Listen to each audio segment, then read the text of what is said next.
Israël, comment ça marche ? Vous allez adorer comprendre Israël.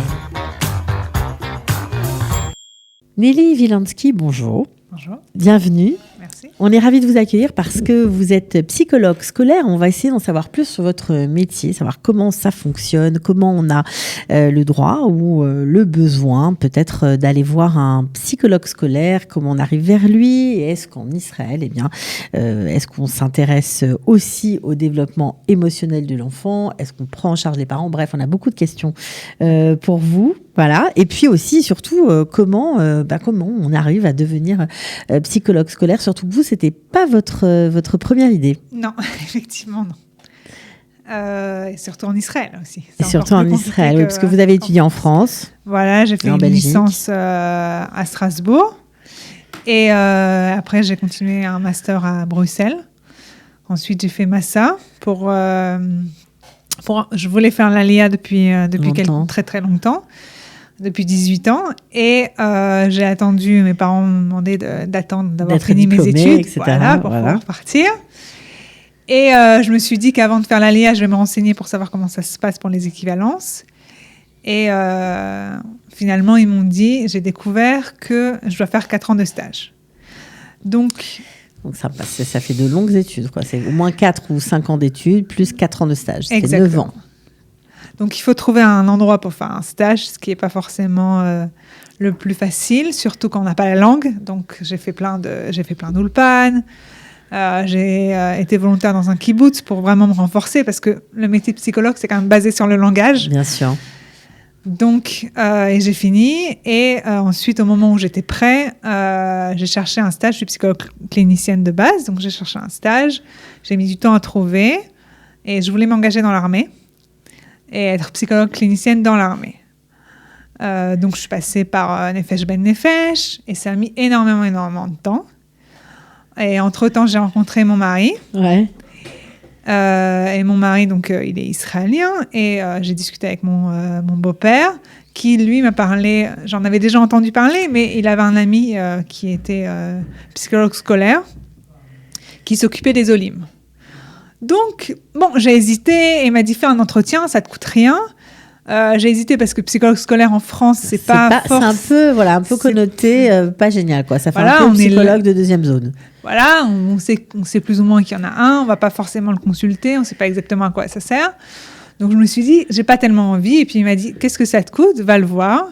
Et donc, j'ai discuté, j'ai eu l'entretien, je l'ai passé, tout s'est bien passé. Mais j'ai quand même hésité, j'attendais aussi la réponse de l'armée.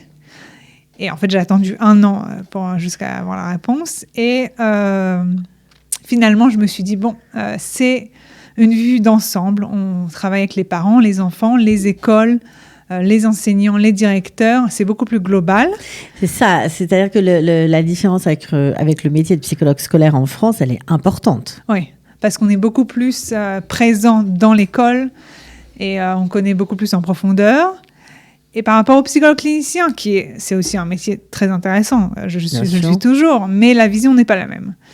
Et en Israël aussi, ce qui change, c'est que je suis employée par la ville.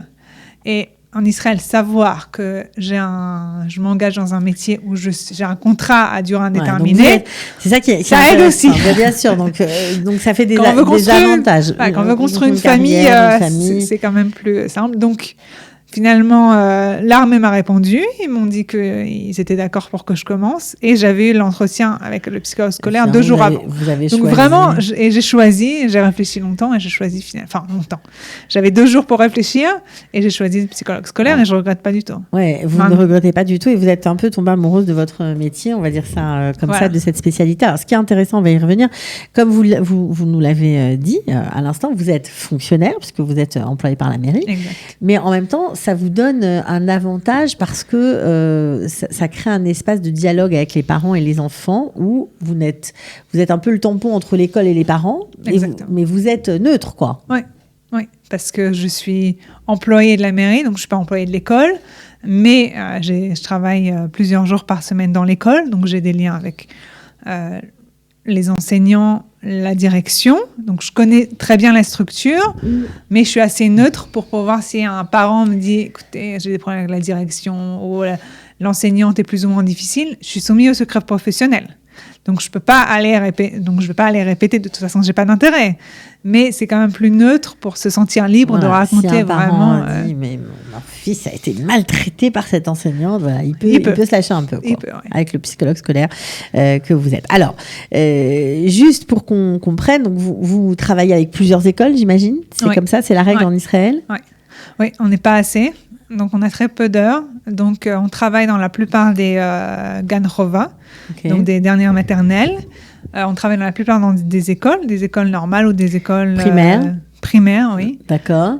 D'éducation spécialisée aussi. Dans les collèges aussi? On travaille dans la plupart des collèges, mais pas dans les lycées. Les lycées, vous êtes censé y travailler, mais il n'y a pas assez de... Oui, donc si vous voulez... pas jusque-là, d'accord. L'appel est ouvert, voilà. Et on cherche en permanence, ça s'agrandit de plus en plus. Donc c'est un métier qui a de l'avenir. C'est un métier qui a de l'avenir, oui. Oui, non, mais c'est important de le dire parce que parfois, il y a des gens qui débarquent qui se disent un peu 4 ans de spécialité dans un domaine que je connais pas.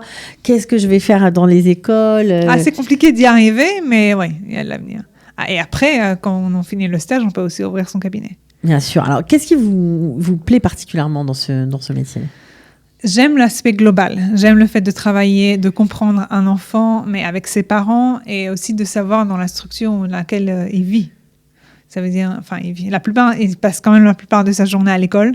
Donc, connaître l'environnement, connaître l'enseignant et pouvoir travailler les uns avec les autres, faire les liens, c'est très intéressant. Donc, la plupart des choses, on travaille sur 3 niveaux. On donne des consultations à l'école, donc la direction et les enseignants. On fait des thérapies. Donc, ça, c'est des thérapies ou avec toute la famille. On fait aussi des thérapies avec les parents. Donc, on les aide, on les guide pour être au meilleur d'eux-mêmes. D'accord, la guidance parentale. La guidance parentale, exactement. D'accord. Et on fait des thérapies avec des enfants. Alors, ce qu'il faut préciser, bien évidemment, c'est on fait on fait aussi des diagnostics. Des diagnostics, c'est des bilans psychologiques. Des bilans psychologiques, ok, les fameux ifronymes, comme on dit.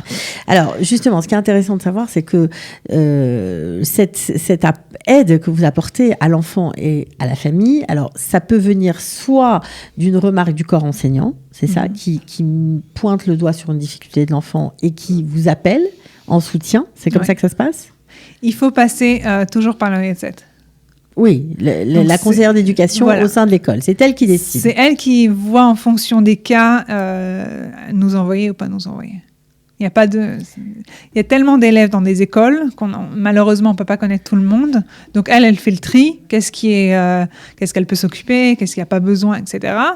Et elle nous envoie. Ok, alors ce qui est intéressant aussi, c'est que bien que ce soit dans le cadre de l'école, vous vous occupez bien sûr du côté de l'apprentissage, des apprentissages, vérifier que ça ne coince pas à ce niveau-là, mais aussi du côté, on va dire, social. Et ça, c'est pas quelque chose qui existe en France, on va dire. Oui. Il y a beaucoup d'enseignants qui appellent les parents et les parents ne comprennent pas pourquoi on leur dit ton enfant, il a des problèmes, il est timide, il n'a pas beaucoup d'amis, ou on voit qu'en ce moment il est triste, ou j'ai compris qu'il divorce, que vous divorcez, comment ça se passe. Les parents sont un peu gênés, ils ne comprennent pas tellement en quoi ça concerne l'école. Mais un des devoirs, en tout cas en Israël, c'est de s'occuper du développement émotionnel aussi de l'enfant et social. Ça fait... Et ce qui est aussi de l'autre côté, les parents peuvent consulter l'enseignant en disant en ce moment on est à un moment difficile de notre vie, en ce moment on vient de faire l'alliance, on ne sait pas qu'est-ce qu'il faut faire, on est en train de divorcer ou on a eu un deuil dans la famille. Peu importe, oui. Ouais. Alors, c'est ça qui est intéressant parce qu'on voit toujours le côté psychologue scolaire, du côté, attention, le bâton, la menace. On a certains parents, venant de France, ont un peu peur quand l'école dit vous allez avoir affaire au psychologue scolaire. Mais là, ce qui est intéressant, c'est que non seulement l'école le fait dans un souci, on va dire, de faire progresser l'enfant, tout simplement, dans tous les domaines, mais en plus, les parents peuvent d'eux-mêmes demander à être mis en contact avec le psychologue scolaire. Oui, il y a beaucoup de parents qui ont peur aussi par rapport aux services sociaux. Exact. Qui pensent qu'on travaille pour eux, ce qui n'est pas le cas. Maintenant, c'est sûr qu'il y a des cas où on recommande. Bien sûr, c'est des cas extrêmes. Et il y a des cas où on peut aussi, dans les cas extrêmes comme vous dites, où on peut aussi les appeler en disant il y a une maltraitance. Ça, c'est notre devoir D'ailleurs, pas qu'en tant que professionnel, n'importe qui en tant qu'être humain. Ouais. Mais ça, c'est vraiment des cas très extrêmes. Ok, alors donc ça veut dire que les parents peuvent eux-mêmes demander dans un cas XY un soutien. C'est gratuit ou c'est payant tout ça? Ah non, est payé par la mairie, donc c'est gratuit. Tout est gratuit. Tout est gratuit. Maintenant, c'est sûr qu'on a une équipe. Les écoles sont grandes, donc on ne peut pas répondre à toutes les demandes. En général, les demandes, je les envoie à d'autres membres de mon équipe. Si ce n'est pas possible, il y a des cas où il faut aller en privé. Bon. Mais tous nos services sont gratuits, oui. Voilà, et donc ça aide vraiment. Vous avez des résultats, on va dire, si vous êtes si passionné, c'est que vous avez forcément de bons résultats en termes de guidance parentale ou en termes de traitement thérapeutique pour les enfants. J'ai pas eu beaucoup de plaintes, mais bon, ça se trouve, les gens ne reviennent pas, mais en général, oui.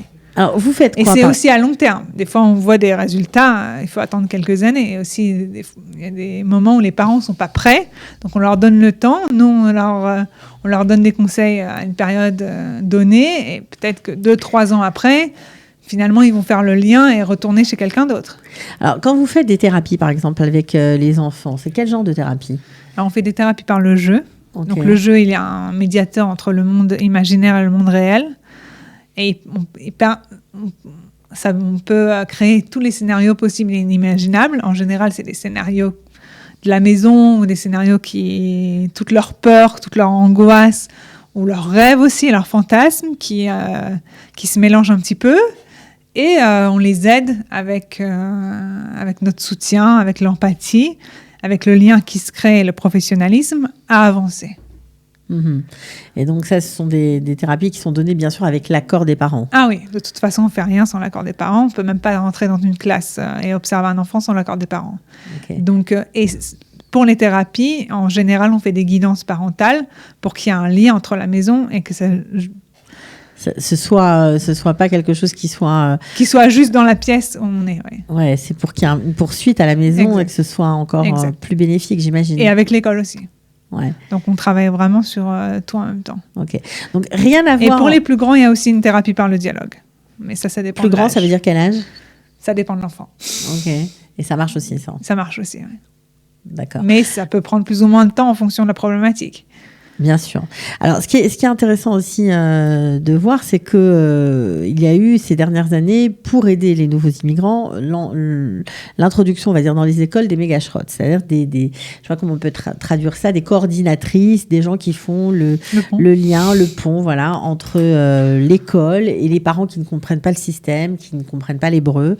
C'est un peu compliqué. Vous avez la chance, en tout cas, d'être bilingue, française et israélienne. Est-ce que ça vous arrive d'aider aussi des parents dans ce cadre-là? Ça veut dire que vous n'êtes pas méga chérette, mais vous avez la langue. Donc, est-ce que ça vous arrive? Oui, je le fais naturellement. Maintenant, il y a aussi la langue, mais il y a aussi la question de... Je comprends la culture. Ouais. Donc la mentalité. La mentalité, donc c'est au-delà. Maintenant, j'aide aussi des collègues qui ont des patients qui sont francophones à faire le lien, à leur expliquer. Parce que c'est vrai que le travail de psychologue scolaire ne s'arrête pas aux parents et aux enfants.